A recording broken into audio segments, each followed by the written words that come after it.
खुशी की बात भी है कि आज 25 तुगलक रोड में पहली दफे हम लोग आज यहाँ प्रवेश करें और इस घर में प्रवेश करने में क्योंकि जयंत चौधरी जी के नाम ये घर अलौट है, तो आज पहले दिन ही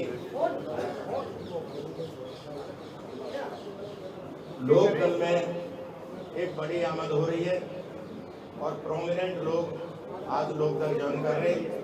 सबसे पहले तो मैं पत्रकार भाइयों का और जो हमारे नेता ज्वाइन कर रहे हैं उनके साथ जो साथी आए उनका स्वागत करता हूं और जो साथी आज ज्वाइन कर रहे हैं एक भी यहाँ आपको इस पर भी दिखाया जाएगा, पर मैं उनके नाम प्रमुख साथियों में पढ़ देता हूँ, बाकी जो लोग पढ़े उनके नाम ज्वाइन कर रहा हूँ। सबसे पहले जो हमारे साथ आज चौधरी चरण सिंह जी की नीतियों में आस्था रखकर और जयंत चौधरी जी के नेतृत्व में जिन लोगों ने आस्था जताई है, हरबीर मत करो ना ये त्यागी जी, आप अपने इस पे जो आस्था जताई है उसमें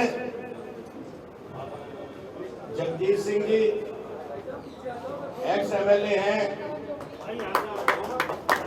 दादरी से हरियाणा, जोगेंद्र अमाना एक्स MLA राजस्थान,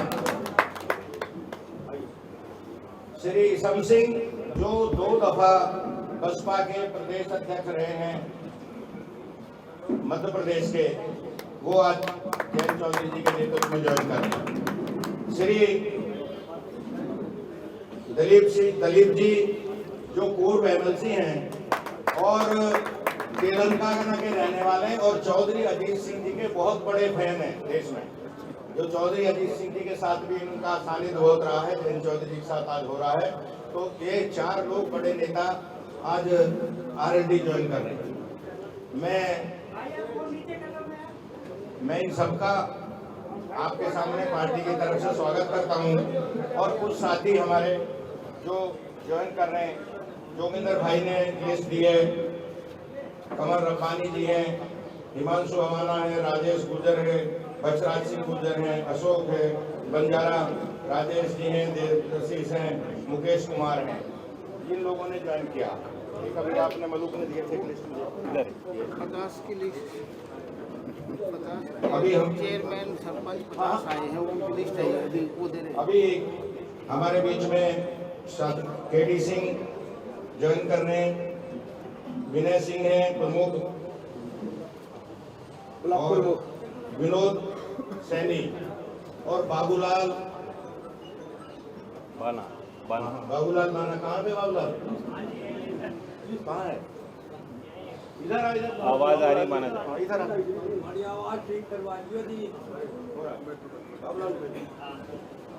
राम प्रसाद चौधरी दोनों आ जाए।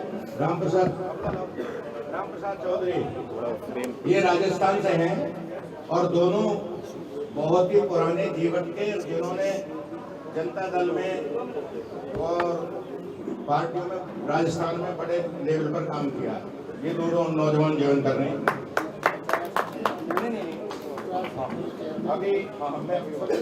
अभी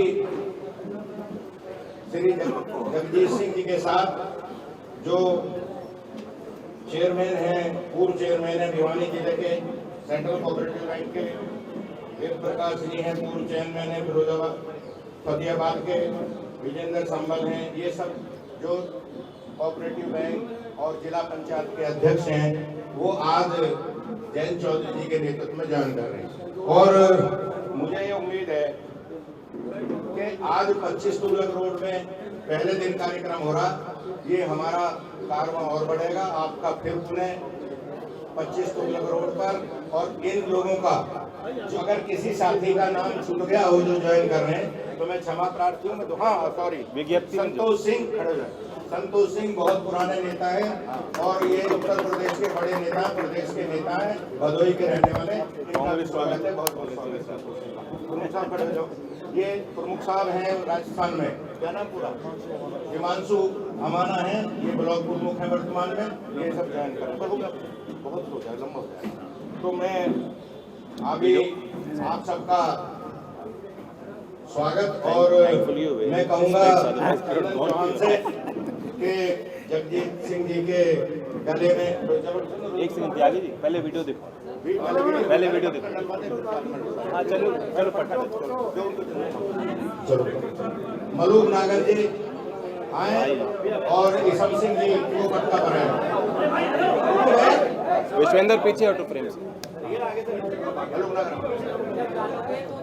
अनिल कुमार मिनिस्टर आए और तलीब जी को स्वागत हो रहा है। पटका बनाकर उनका स्वागत करें।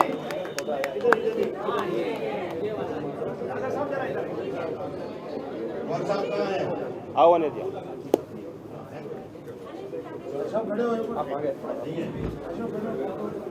चलो कोई बात नहीं। ये हमारे यहाँ प्रथा है बंधन सूत्र की। मैं इधर आ जाऊँ, इधर ले आओ ना।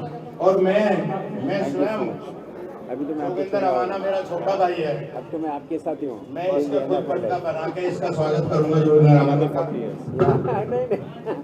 Thanks for blessings. Please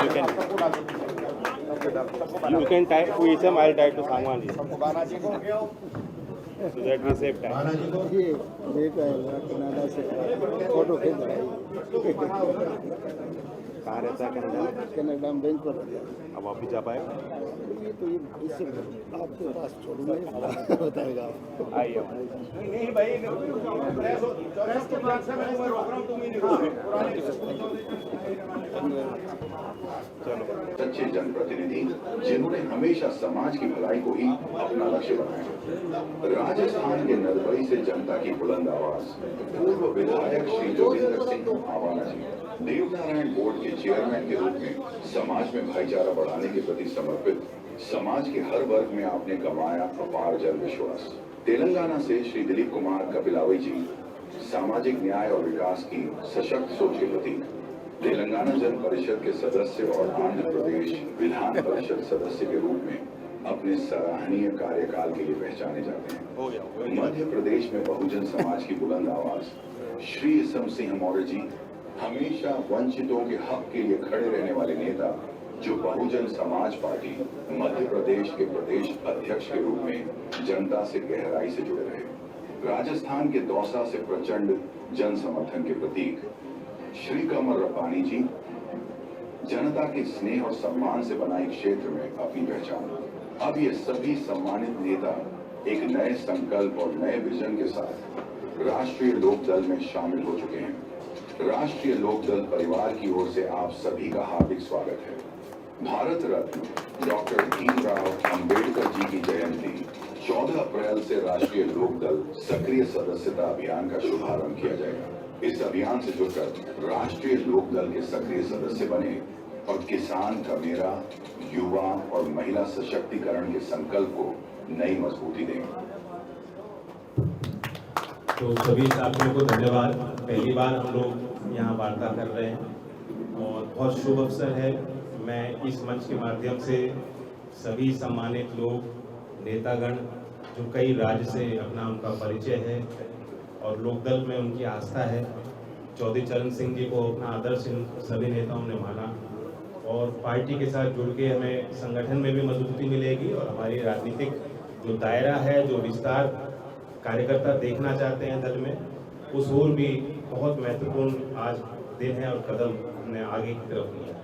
Maharashtra से, तेलंगाना से, उत्तर प्रदेश से, राजस्थान से, हरियाणा से, मध्य प्रदेश से, कई राज्यों से पूर्व विधायकगण और अभी मौजूदा जनप्रतिनिधि, चेयरमैन, जिला पंचायत से लेकर जितनी इकाइयाँ ऊपर तक हैं, अपना एक लंबा राजनीतिक सफर तय करते हुए अब लोकदल के साथ सभी साथीगण आए हैं। मैं उन सबका स्वागत करता हूं। मुझे पूरा विश्वास है कि हम सब साथ मिलकर चौधरी चरण सिंह के विरासत को संभालेंगे।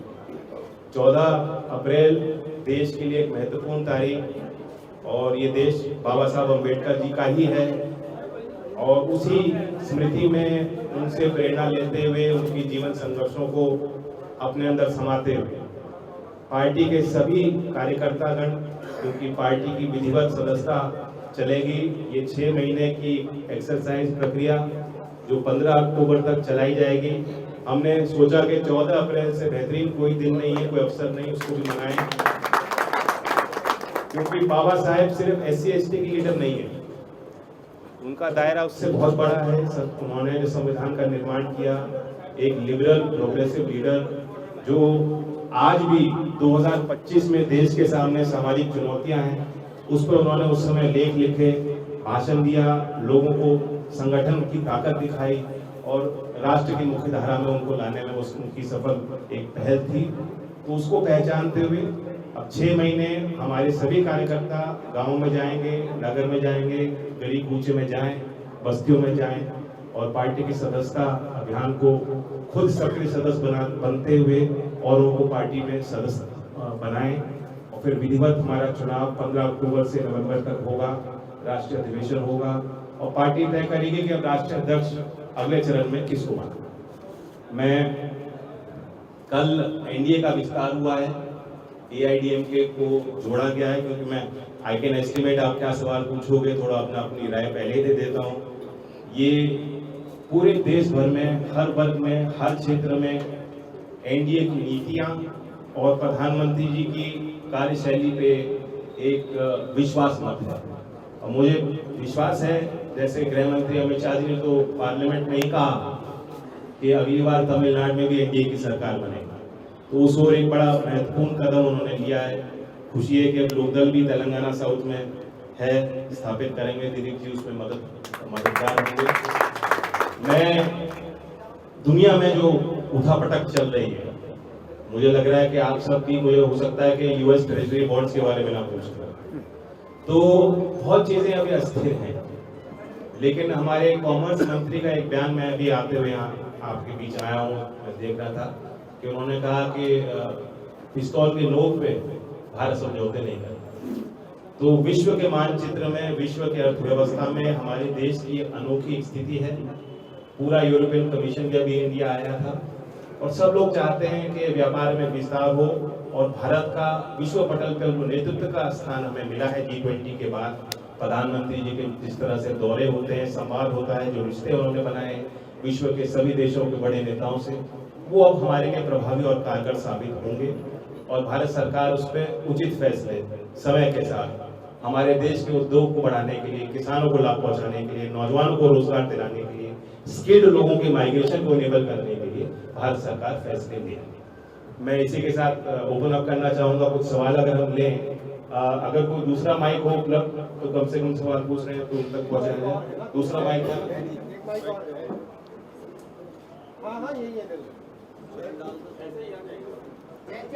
या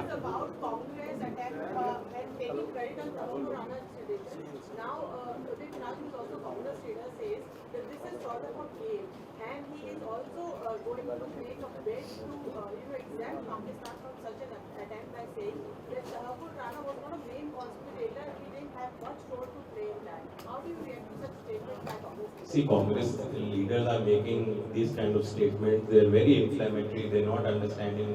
They don't have the information which is very sensitive. Despite that, they're trying to make it a public issue. The fact of the matter is that it is India's strident foreign policy that we have registered a big bid that born in Pakistan, जिसको Canada ने संरक्षण दिया, आज भारत में मजबूर होकर उन्हें आना पड़ा, न्याय का सामना उनको करना पड़ेगा और 26/11 के मुंबई में जो डास्टर्डली अटैक्स हुए थे, he would finally face justice. अब इससे किसको दिक्कत हो रही है, क्यों दिक्कत हो रही है, इसमें बेफिजूल की बयानबाजी क्यों कर रहे हैं लोग? कोई भी नेता है उसको तो इस समय ताली बजानी चाहिए और सराहना करनी चाहिए कि भारत सरकार की कूटनीति का परिणाम सीधे सीधे दिखाई देता है। And we must have faith in our institutions, in our legal systems. Justice will definitely be served. Rana Sanga को लेकर आज जयंती मनाई जा रही है और जिस तरीके से समाजवादी पार्टी पर यह आरोप लगा कि उन्होंने इनका अपमान किया, करणी सेना कह रही है कि हम प्रदर्शन करेंगे और उत्तर प्रदेश में खासतौर पर इसका व्यापक प्रदर्शन देखने को मिल रहा है। आरएलडी क्या कुछ इस पर प्रतिक्रिया करते हैं? बंगाल के मुर्शिदाबाद में वक्त के खिलाफ दंगे हो रहे हैं, स्टेट गवर्नमेंट कोई एक्शन नहीं ले रही है वहाँ की। और इसके अलावा इसी में मीटिंग भी होने वाली है, दिल्ली में मीटिंग लेने वाले हैं, तो लगातार इस बात को कह रहे हैं कि वक्त कानून आपका जो एरिया है पूरा यूपी में बड़ा एरिया, तो का है, तो आपकी क्या राय है? उकसाया गया, क्यों सड़क पे लाया गया, कैसे प्रेरित किया। कभी कभी हमने देखा है इस तरह के जब आंदोलन सामाजिक एक विस्फोट होते हैं, आंदोलन भी नहीं है वो विस्फोट है, तो अगर उनको सरकार सही टाइम पे टैकल करे तो क्षति ना हो, नुकसान ना हो, जो जान को खतरा है, वहाँ के रेजिडेंट्स की संपत्ति का नुकसान हुआ है, सरकारी संपत्ति का नुकसान हुआ है, ये सब इसलिए संभव है कि राज्य सरकार की उसमें कुछ ना कुछ शय है, उनको इंटेलिजेंस की रिपोर्ट भी मिलती है। और मैं आज इस मंच के माध्यम से अपील करता हूं कि पार्लियामेंट ने कानून बनाया है, बहुत संवाद के बाद एक जो कमेटी के सुझाव थे सरकार ने उसको माना, पार्लियामेंट में घंटों की चर्चा हुई, देर रात भी नहीं सुबह तक चर्चा हुई, नए कीर्तिमान स्थापित हुए, सारे सीनियर लीडर्स ने सबकी बात सुनी, उसके बाद कानून बना। तो that is a process of democracy, सबको उस प्रक्रिया में विश्वास रखना ही चाहिए और राष्ट्रपति महामहिम की मोहर भी उस पर लग चुकी है। तो लोकतंत्र में सबको आज़ादी है, वो अपने हिसाब से सोच सकते हैं, अपने हिसाब से अपने लिए फैसले भी ले सकते हैं, लेकिन मैं अपील करता हूँ, महमूद मदनी साहब भी एक सीनियर समझदार नेता हैं और वे जनहित को भी समझते हैं, तो ऐसे में कोई भी उत्तेजनाजनक बातें ना कहें, समय लगेगा, कॉम्प्लेक्स कानून है, बहुत लोगों को डराया गया कि सभी जो मुसलमान साथी हैं उनकी संपत्ति खतरे में आ गई है, जबकि ऐसा नहीं है, उसको सिक्योर करने के लिए कानून बना है, वक्त पर विधिवत प्रोसेस है। अब उसमें पहले जो लोगों की आपत्तियां थी उनको भी हटाया गया, पहले लोग कह रहे थे कि डीएम को अप्रोप्रिएट अथॉरिटी ना बनाया जाए, वो भी संशोधन कानून में लाया है। रेट्रोस्पेक्टिव प्रभाव कानून का ना हो, पार्टियों की राय थी, लोकदल की भी यही राय थी, वो भी कानून से उसमें संशोधन करके उसको अमेंड किया गया। तो इतने एक्सरसाइज के बाद जो कानून बना है उसे थोड़ा वक्त लोग दें, ये विश्वास करें, सबका साथ, सबका विश्वास और सबका प्रभाव, सबका साथ, ये जो हम मोदी जी कह रहे हैं लगातार, और जमीन पे भी वो प्रभाव दिख रहा है, हर वर्ग का समर्थन एनडीए के साथ इसलिए जुड़ रहा है। जब मेरठ पुलिस ने बोला कि नमाज पढ़ोगे तो वो लाइसेंस कैंसिल करेंगे, तो आपने ऑर्गेनियन 1980 को ये ट्वीट किया। उसके बाद भी मुकदमे हुए, मुजफ्फरनगर में जिन्होंने काली पट्टी बांध के नमाज पढ़ी उन पर उनको बुलाया गया है, उनको समन किया गया है, and we know that you been doing lot of secular politics and you been taking stand. अब आपका आरोप क्या है? और जो शोएब ने सवाल पूछा तो रेड माइक ने मुझसे पूछा है और मेरे ट्वीट्स आप देख भी रहे हो, फॉलो भी कर रहे हो, मेरे ट्वीट्स तो नहीं रुके ना मेरे बयान रुके। ये एक सतत प्रयास है यूपी पुलिस को सुधारने का, ये हमारी कोशिश, मैं इतना ही कह सकता हूँ। बाकी राज्य सरकार के हाथ में है वो निर्णय लेना, लेकिन कहीं भी कोई हानि ना हो। वो चौधरी अजीत सिंह जी जो मुजफ्फरनगर से इसलिए चुनाव लड़े थे कि वो चाहते थे कि एका बने, कम्युनिटीज में जो एक विश्वास का डेफिसिट बन गया था, अविश्वास पैदा हो गया, वो दोबारा से ऐसी परिस्थितियां कभी देश में हमें ना फेस करनी पड़े, और उसमें उनको बड़ी सफलता भी मिली है। We are remaining to be a liberal secular party with a progressive outlook, that's all I say. Jain ji, party विस्तार को लेकर एक सवाल है, उसमें आपका अपील है, प्रधानमंत्री जिस तरह से युवाओं को राजनीति में आने के लिए प्रेरित कर रहे हैं, आपकी पार्टी क्या उस लाइन पे जाएगी? You should be aware, private bill मैंने जब मैं एमपी था पेश किया था कि 21 साल की उम्र में अगर आप वोट कर सकते हो, शादी कर सकते हो, अधिकारी बन सकते हो, समाज के लिए फैसले ले सकते हो, तो जिस चुनाव में वोट कर रहे हो उसमें आप एक प्रत्याशी नहीं बन सकते, तो विधायक और सांसद बनने की एज भी घटनी चाहिए। और फिर मुझे लगता है कि हमारे सांसद चंदन चौहान ने भी दोबारा एक पिटीशन इसमें संसद की प्रक्रिया में शामिल किया।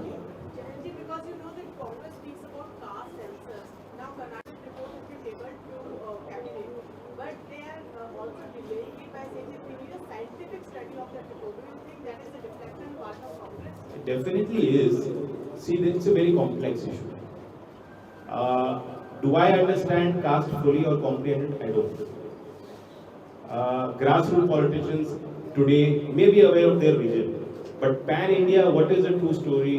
What is the kind of flux in Indian society based on caste? These definitions are also changing. अब एक राज्य में एक कम्युनिटी ऐसी है, दूसरे राज्य में बैकवर्ड है। दिल्ली में, यूपी में कश्यप समाज के लोग दिल्ली आते हैं, काम करते हैं, और वो 20 साल से वो उनके नाम में शर्मा लिखा जा रहा है।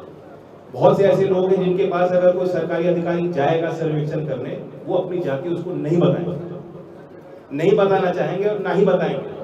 तो ऐसे में सरकारी तंत्र किस हिसाब से सर्वेक्षण करेगा, उसमें किस तरह की पुख्ता जानकारियां सामने आएंगी, मेरा अनुभव कुछ और कहता है। तो it's a very complex issue simplified for political reason. When Congress says के कास्ट सेंसस कर लो और देश की अर्थव्यवस्था बदल जाएगी, देश के गरीब जो है वो तुरंत जो है अमीर बन जाएंगे, वो मिडिल क्लासेस में जुड़ने शुरू हो जाएंगे। ऐसा नहीं है, it's not so easy. Caste census is not a solution to anybody. See, RND में our leaders counsel me, I don't counsel them. So they are very mature people. They have their own experience. No one is leaving our party. No one of any import is leaving our party. And today, many influential people have joined the party. Thank you. Siddharth करके सिद्धार्थ मादी